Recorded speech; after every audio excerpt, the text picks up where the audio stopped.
We're back for our daily NBA predictions here on the channel for Wednesday, February 5th. We've got 11 games today in the National Basketball Association, and obviously we're going to predict every single one of them in today's video. But folks, before we get into the predictions, make sure to hit that subscribe button down below for some more daily NBA picks, and also make sure to leave a like if you are enjoying these predictions daily, and also go make sure to check out our college basketball best bets. That was posted earlier today. That is linked in the description down below. Make sure to go check that video out, and also make sure to go check out our UFC 312 predictions with Adrigas Duplessis defending the middleweight championship against Sean Strickland in their rematch from last January. Okay, on to the first of our 11 games today. We're going to start things off here in Charlotte, North Carolina, between the Milwaukee Bucks and the Charlotte Hornets. The Bucks are 8.5-point favorites in this spot, and I think they beat Charlotte. Now, the Hornets the other night couldn't beat the Wizards. If you can't beat the Wizards on your home court, you're not beating the Milwaukee Bucks. I don't care who's on the court for Milwaukee. I don't.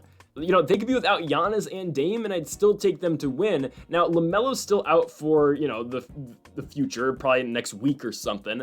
The Bucks have lost 4 games in a row. That's fine. This is the perfect game for them to get one back. Now, they got a bunch of guys who are injured for this game. You look at Damian Lillard, questionable with the groin injury. Giannis, questionable with a knee injury. Bobby Portis likely comes back tomorrow. Brook Lopez is probable, and same can be said about Chris Middleton. Okay, I think one of the two of Giannis and Dame are going to play, if not both, because they need a win. They cannot keep losing games like this. Milwaukee has now fallen to 5th, obviously, in the Eastern Conference. They are only 4 games over 500. They need to start winning games, obviously, with those 4 straight losses being to OKC, Memphis, San Antonio, and to Portland. Again, they're still on this road where they went back home for one game, and they're back on the road again. They return home on Sunday against the Philadelphia 76ers at 11 o'clock on ABC. But it's a spot where the Bucks need to get one, and I do think they do. Charlotte, again, coming off that loss to the Washington Wizards. That was bad. Again, this Miles Bridges-led team hasn't been great, obviously. They've lost in every game without Melo. Lakers, Nets, Clippers, Nuggets, and Wizards, and they've all been at home. They have another home game after this where they host the San Antonio Spurs before they go on the road for every single game in the rest of the month. Oh my God. In Detroit, in Brooklyn, in Orlando, Lakers, in Denver, in Portland, in Sac, in Golden State, or in San Francisco, in Dallas. They don't return home until March 1st after Friday? Oh, because they had so many home games. What the hell? They had 8 straight home games? What? Who made this schedule? Milwaukee wins. The home stand has not helped the Hornets at all. So Milwaukee wins, then Charlotte has one more game before they go back on the road for a month. Give me Milwaukee, minus 8.5.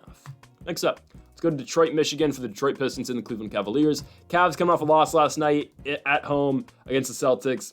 Sucks. Detroit coming off of a home loss the other night to the Atlanta Hawks. I get it, second half of a back-to-back for the Cavaliers, but I think they come back and win this basketball game against the Detroit Pistons. The Pistons are kind of cold right now, if I'm being honest. Sure, they picked up back-to-back wins in between this little cold streak, or in between their losses. Win over Dallas, a win over Chicago, but lost to Orlando, lost to Cleveland, lost to Indiana, lost to Atlanta. Again, those wins in between. Cade's doing everything he can. Obviously, Cunningham an all-star this season for the Detroit Pistons. He's going to give you 30 and at least 13 a night. Again, that's just the dominance he's been showing this season, which has been great, obviously, for Detroit. But I think the Cavaliers do bounce back in a big way. Again, they just hit their 10th loss of the season. I think it's just a tough matchup for Detroit. Cleveland, of course, is going to come out gunning in this one. They're going to come running out in this one, obviously, with their high-paced scoring style. And just high-paced offense in general. I believe Cleveland is 2-0 against Detroit this season, if I'm not mistaken. Yes, they are 2-0 against the Pistons this year. I expect them to make this 3-0. Cleveland won the first game by 12. They won the second one by about 20. I'd expect a Cleveland dominant performance here. I get it. They did play yesterday. They are dealing with some injuries. Okoro, I think, is still out. Dean Wade's out for the foreseeable future, at least for a couple more weeks. But I think Donovan Mitchell, Garland, and Mobley held their 3 All-Stars, plus their other big and Jared Allen and Strus and company. I think the Cavaliers should be able to get it done on the road. Detroit is kind of scaring me right now. Obviously, again, still for now a top 6 team in the conference. But realistically, guys, there are 5 good teams in the East. Cleveland, Boston, New York, Indiana, Milwaukee. And I get it. The Bucks and Pacers are very shaky sometimes. Obviously, both of them losing their last games. Indiana losing last night in Portland. Is what it is. The Blazers are hot. Indiana had to travel last night after a big game against the Jazz. It is what it is. Once you get beyond those 5, man, this conference is shaky. The Sixers have the possibility of being great, but how healthy are they going to stay? Exactly. Give me the road team in this spot again. Give me Cleveland to go to Detroit, win and cover the 4.5 points. We'll move on now to, I guess, the game of the day. The Atlanta Hawks host the San Antonio Spurs. It's one of our favorite things to do. Hawks money line, Hawks spread. As dogs at home.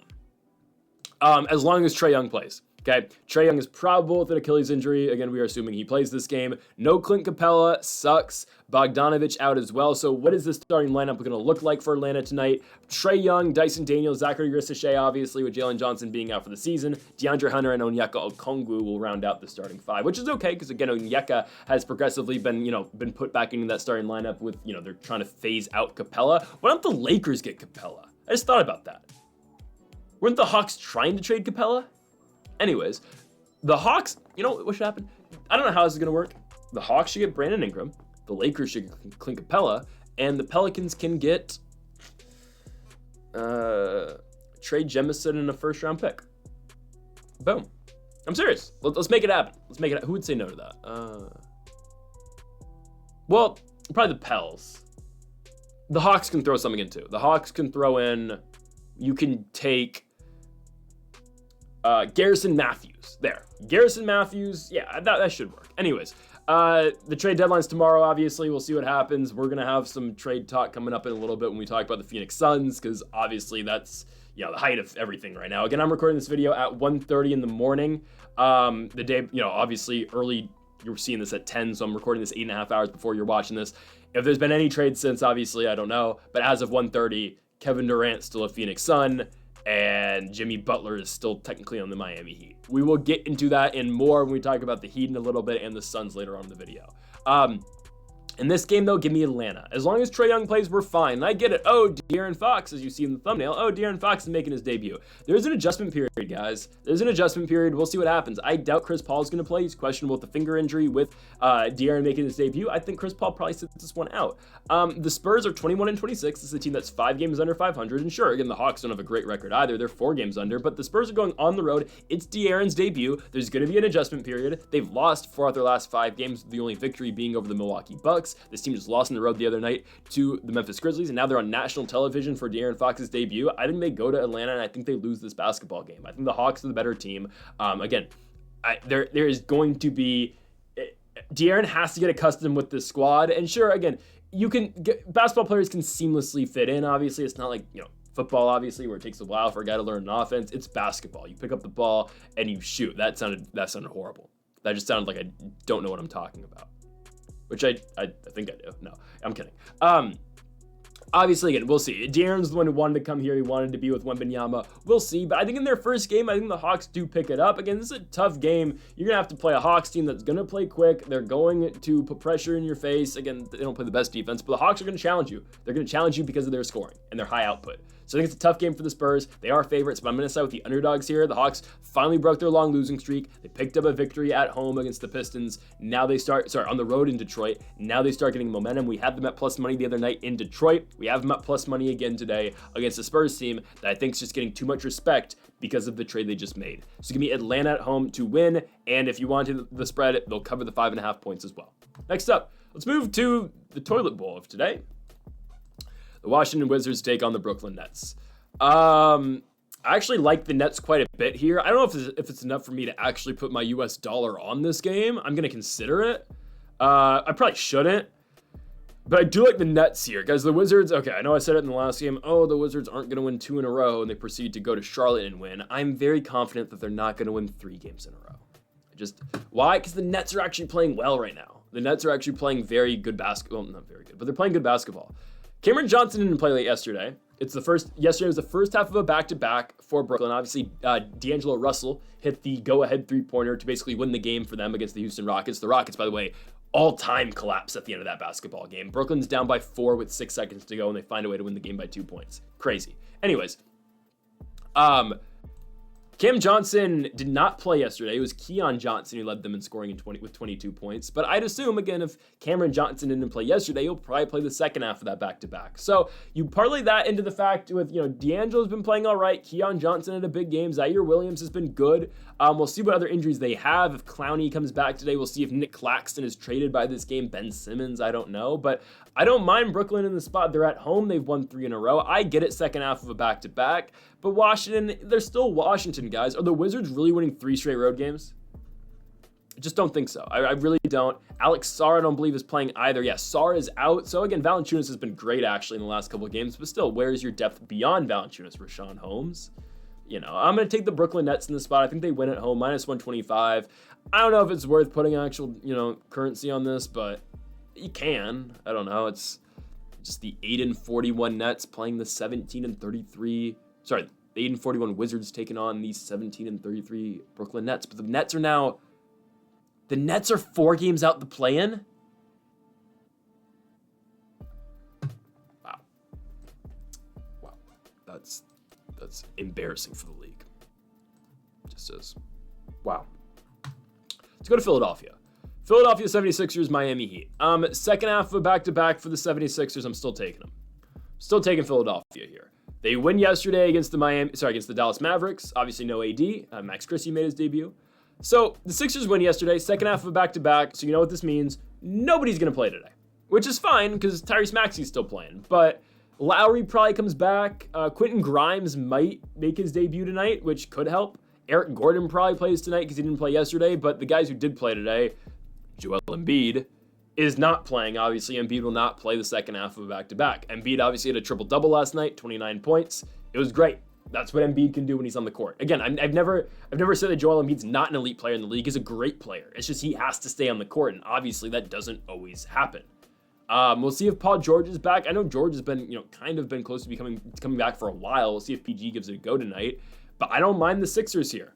Miami's coming off a loss last night to the Chicago Bulls, and obviously they are not dealing with the injury problems of a guy like Joel Embiid, but they're still dealing with the problems of a guy in Jimmy Butler, who has completely just said, I'm going to Phoenix, and that's it.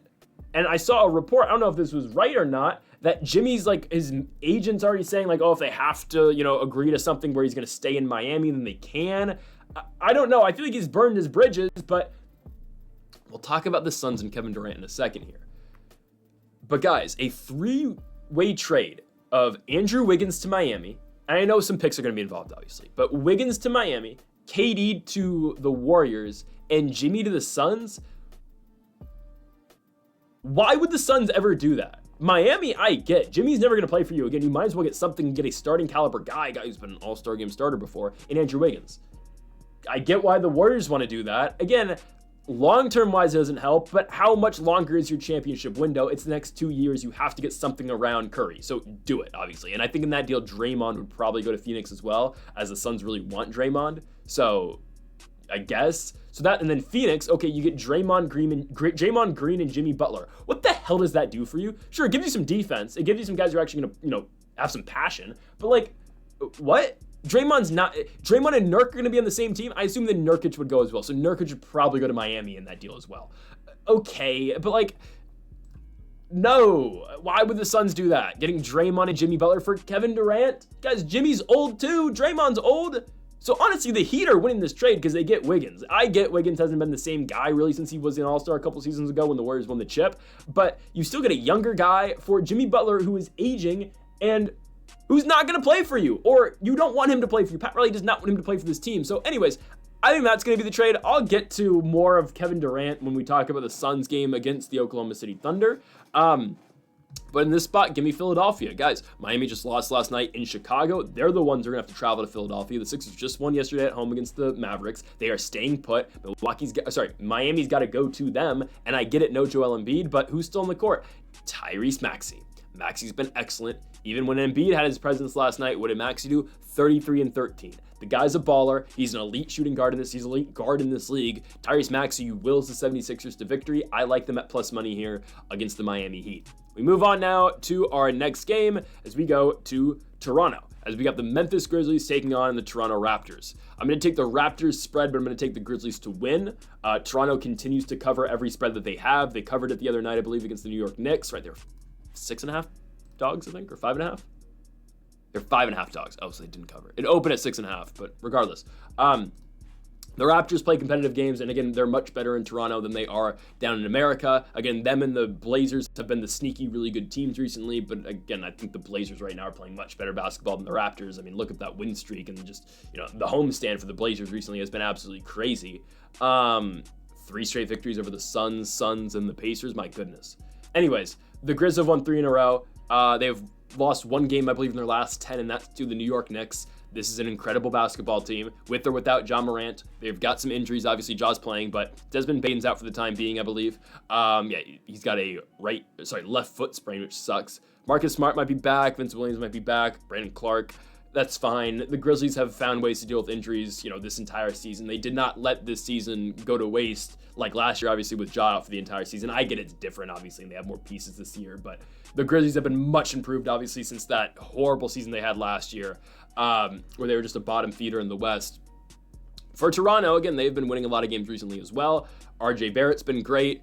Grady Dick's been really good. Emmanuel Quickley has been all right. Jakob Poeltl might be a trade candidate. We'll see. He left the game against the Knicks with a right hip pointer. We'll see if he plays. RJ Barrett's out for the time being. He's in concussion protocol. And obviously Scotty Barnes, their former All-Star, has been really good this season as well. So I am the Raptors cover here. The line is 7.5? 8.5 points for the Raptors. I think they cover that line, but ultimately, yes, I do think the Grizzlies win, but I think it's going to be a competitive game. It's going to be Memphis spread, but going to be Toronto money line. No, the way around. Memphis money line and Toronto spread. There we go. Next up, let's go to Minnesota, as we've got the Minnesota Timberwolves hosting the Chicago Bulls. I'll take Minnesota minus 11.5. Don't play this, though. Oh, sorry, I'll take Chicago plus 11.5. Don't play this, though. Don't play it. I would not just get close to betting on Minnesota Timberwolves basketball ever right now. They're really weird. They go on a 5-game winning streak. They win a bunch of games, then they drop one to the Wizards at home, and they drop one against the Kings. What's going on with this team? They are now only 4 games over. The Timberwolves are still in 7th in the Western Conference. This team is weird. They just are. They're without Julius Randle for the time being now, so that's going to obviously limit them, and it's still... Now, hey, with Randle out and DiVincenzo out, wouldn't it be great if this team had Karl Anthony Towns? So now either Naz Reid has to start or they have to plug in, Nickeil Alexander-Walker or Jalen Clark into the starting lineup. I assume it's going to be Naz Reid. But now, it was Naz Reid in their last game, if I'm not mistaken, right? Regardless, he dropped 30. Regardless, you get no bench presence, and that's where the Timberwolves are going to continue to suffer. They have nothing off their bench. Seriously, guys, they had... I'm trying to do math real quick. 17 bench points in their game against the Kings. They scored 114 in that game. They had 17 bench points. Because it's Luka Garza, Nickeil Alexander-Walker, Jalen Clark, and Rob Dillingham. And sometimes Joe Ingles will step on the court for a couple seconds. They have no bench depth. Now, the Bulls are on a second half of a back-to-back, so that's why the line's where it's at. I think they're able to keep it close. They had a big night last night, a huge win in a high-scoring affair against the Heat. That's when the Bulls are on. That's what they can do. They can win high-scoring games. They can come back from behind. They can win games like that. Josh Giddey, huge night, 24 points. Again, when Giddey's at his best, that's the type of night he can have. Matas, Buzelis off the bench at 24 points. Again, Matas is really good. He is a rim hunter. He's a rim attacker, and he's great. We'll see if Vucevic is a trade guy tomorrow as well. Potentially Lakers. I don't want that. He's a guy that plays no defense. It would not help the Lakers at all. We don't need more offensive guys. We need a Walker Kessler, but it's probably not going to happen. Regardless, give me the Bulls to cover. They're playing with a little bit of momentum here. They're trying to hold on to that play-in spot, I guess. And Minnesota is just, they're a very random team right now. They have no bench, no Julius Randle, no Dante DiVincenzo. With all that being said, even though Chicago played last night, I still do think the Bulls cover. Give me Chicago plus 11.5 on the road. But yes, we expect the Timberwolves to win the game outright. Next up, we go to Salt Lake City, Utah for the Utah Jazz and the Golden State Warriors. Hesitantly, I'll take the Warriors to win and cover. They're coming off a win the other night at home against the Orlando Magic, who have been playing horrible basketball. Andrew Wiggins has had 3 really good games back to back. He might be traded by this time tomorrow. We'll see. Again, if there are trades, I'd stay away from these games. Like, again, if Wiggins gets traded before the game, I'd stay away. If Nikola Vucevic gets traded from the Bulls, you might, see like a couple points difference in the line, but that's not going to really limit me from, playing that game. Honestly, I'm not going to be betting on the Bulls tomorrow, but again, if I was going to make a play on that game, that's what I would. We'll see if Wiggins plays though. Isn't Wiggins questionable? No, he's probable. Wiggins is probable. Draymond's back. Moody's back, I think. We'll see when Kuminga comes back. Again, Kuminga could be a trade guy too. It feels like, again, the joke around NBA Twitter obviously is that, every one of the Warriors is untouchable. The Warriors could get offered Luka Doncic, but they say, no, we can't give up Brandon Podziemski, right? Schroeder's probably gone after his comments yesterday. I'm not going to repeat those comments. just because I think it was stupid what he said. Again, you're entitled to your own opinion, I guess, but you are a multi-millionaire getting paid millions of dollars to play basketball. It's not the same, dude. It's just not. You are getting paid multi-millions to do this. You're playing basketball at the end of the day. You know how many people would die for an opportunity to play in the National Basketball Association? This is your job. Come on. There's people who get laid off from their jobs and they don't even like their job. I don't know. Again, I just thought it was stupid, but it is what it is. It's his opinion, whatever. He's probably getting traded. I'm going to be honest with you. They're probably going to get him the hell out there. I think the Warriors win and cover against the Jazz. Colin Sexton out for a week now with an injury. Lauri Markkanen might not play. Jalen Hood-Schifino is going to be out for the end of time, so I have to see this guy in the injury report all the time now. Is PJ Tucker going to play basketball this year? Is he? I don't know. I'm watching the Jazz next Monday. I'm going to be at probably Luka's second game, unfortunately. I thought it was going to be his first, but now it's probably going to be his second. Regardless, I'm going to see Luka play for the Lakers on Monday night in Los Angeles. So I'll get to see this Jazz team firsthand. I got to watch him last year. I got to see him get blown out in Indiana. Probably going to see them get blown out again. But what I want to see, I want to see Luka play well. I want to see Bron again, obviously. And I want to see some brawny points. That's what I'm hoping to see next Monday in Los Angeles. Got a swing and everything. I'm so pumped. Anyways, give me the Warriors to win and cover. They should. No Sexton. Again, Isaiah Collier's been great in that spot this year, but yes, they've been starting both Collier and Sexton. I'm surprised the Jazz haven't traded everybody. I feel like it's got to come eventually. Why is Clarkson still on this team? Why is Sexton still on the team? Why is Walker Kessler on the team? Because they don't have the right price for him. Why is John Collins still here? Apply the contract. But still, I don't know why a lot of these guys the Jazz haven't traded yet. I'll take the Warriors to go on the road and win against Utah. My goodness. We'll see if their next game they have Kevin Durant in the lineup. Actually, he won't be playing by Thursday. Thankfully, because against the Lakers. But I hope, honestly, I don't care. The Warriors aren't a threat anymore. I hope they trade for KD. I hope they do. And then the Lakers get to play just Steph Curry on Thursday night. Yeah, be my guest. Next up, this. Denver hosts New Orleans, and they're a 10.5 point favorite. Just saw this game. Denver won it by 12. I expect the Pelicans to be worse the second time around, I'm going to be honest with you guys. Just because Denver just saw this team, they probably should be able to beat them again. Brandon Ingram's not back yet. I want to see him be a Hawk. Personally, that's what I want. Denver's dealing with some injuries in their own right. Russell Westbrook probably not playing. He's out for a while, unfortunately. Aaron Gordon questionable. That's okay. Denver at home is another animal. I get it. They don't play defense, but they just saw this team. They should be able to win it. I'd be a little bit concerned tomorrow, if I'm being honest with you, for the Nuggets. Hosting the Magic, I still think they win. Stylistically, they match up well. A team with no defense versus a team with really good defense. In this version of the NBA, the team with no defense is going to win. Just because I don't think Orlando's going to be able to effectively score, and the Nuggets are the Nuggets. But still, that's the game I'd be a little bit more concerned about the Nuggets winning. Is going to be tomorrow against Orlando, second half of back-to-back. We'll see where the injuries are out. We'll see if Aaron Gordon plays. We'll see if Russ probably not playing. So, I don't know. That's a little bit more concerning. I think Denver wins this spot. I still think they cover, but this is a game I'd stay away from, though. Again, Denver did cover this in the last game. They won the game by 12. I'd stay away this time because who knows who sits out. They do have a game tomorrow that's probably a tougher game for them, for being honest. I get Orlando's been horrible, but still, that Magic team is better than what the Pelicans have right now. So I stay away personally. I think Denver wins, and I think they cover, but it's just kind of a weird spot. Again, MPJ with 36 in their last game over New Orleans. That was great. Jokic with another triple-double because that's every single night. Again, I'd just stay away.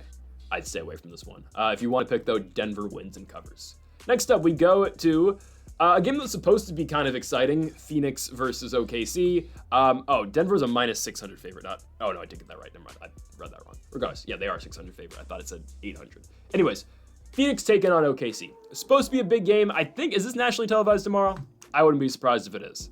Yes, nationally televised game in Oklahoma City. It's an 8:30 local start time in OKC for this one. Kevin Durant's not playing. Again, we'll see. Is KD getting traded? Potentially. But no Durant tonight means no victory for the Suns. Devin Booker is great. He does everything for Phoenix. But beyond him and Kevin Durant and Bradley Beal in clutch time minutes, because that's when Beal plays with the starting unit, this team's horrible. They just are. They don't play defense. And again, that's the argument to, let's get Jimmy Butler and let's get Draymond Green. We think D-Book can still score. We're probably going to have to start Bradley Beal now, which is fine. But if we get Draymond, there's some defensive presence, and Jimmy Butler maybe can, play some defense and bring some fire to this team. That's the mindset behind that. Honestly, now I'm thinking about it, maybe it's not the worst idea. If they can get picks for this from the Warriors, if they can get like future picks, like post-Curry era Warriors picks, I can't believe I'm saying this. I don't know if that's that bad of a deal now. Because now you officially make Booker the 1. Beal has to start again, which is okay. He's been better recently. I'm not going to lie. Beal's been better. You start Draymond at the 4. Obviously, Nurkic has to go because that's just not going to fly. Nick Richards has been okay. Honestly, you go, what? You go, just play D-Book at the 1. Go Booker, Beal, Jimmy, Draymond Richards? I can't believe I'm saying that. I don't think this is that bad, actually. Hear me out. I think that's better than what they're working with right now. I just think it is. If they can get both those guys and picks. If they can just get the guys, maybe. But if you get Draymond and Jimmy Butler, I know Draymond's not winning you chips anymore, and obviously the Suns are not winning anything this season, but at least they have some defensive presence. And then you still got guys who can shoot. I mean, Booker and Beal can score. Jimmy can score if he needs to, even though he wasn't that great this season, obviously, so far. And then you bring in guys off the bench who still don't play defense. I'm talking about Grayson. Grayson Allen can sometimes play defense, but like Royce O'Neal, who shoots well, but defensively he's not great. Same with Mason Plumlee. Nick Richards, who they got from the Hornets. Honestly, now that I'm talking myself into this trade, I think it's a win. I'm not going to lie. I think it's a win. If they can get Draymond and Jimmy Butler and picks. If they just get Jimmy or just, well, they're not going to just get Draymond. If they just get Jimmy, okay, I don't think they win that. But if they get picks and Draymond, I don't think it's actually the worst deal. This game, OKC wins by 30. They play defense, OKC does. Phoenix doesn't. No Kevin Durant. D-Book's by himself tonight, basically. I know, again, there are injuries for OKC. Maybe Jalen Williams doesn't play because KD's not playing. But who's playing for OKC? The best player in the NBA. His name is Shai Gilgeous-Alexander, the most valuable player in the league. SGA and the Thunder out-aura the Suns. SGA is going to aura max all over Phoenix. I'm joking, by the way, guys. I don't actually talk like that. That's NBA Twitter talk. Even though I think Shai's the best player in the league. OKC goes on the road. OKC at home wins this game and blows out the Suns. And maybe, hey, for the sake of television, KD gets traded during the game on ESPN. That would be fire. Don't tell me that wouldn't be really cool. Just saying. Let's move on to our final game of the night. We go to the Golden One Center in Sacramento, California. It's the debut of Zach LaVine in Orlando. Oh, Orlando's playing tonight. Never mind. Orlando's not going to stand a damn chance tomorrow against the Nuggets. They're both on back-to-backs. Orlando, this is horrible, man.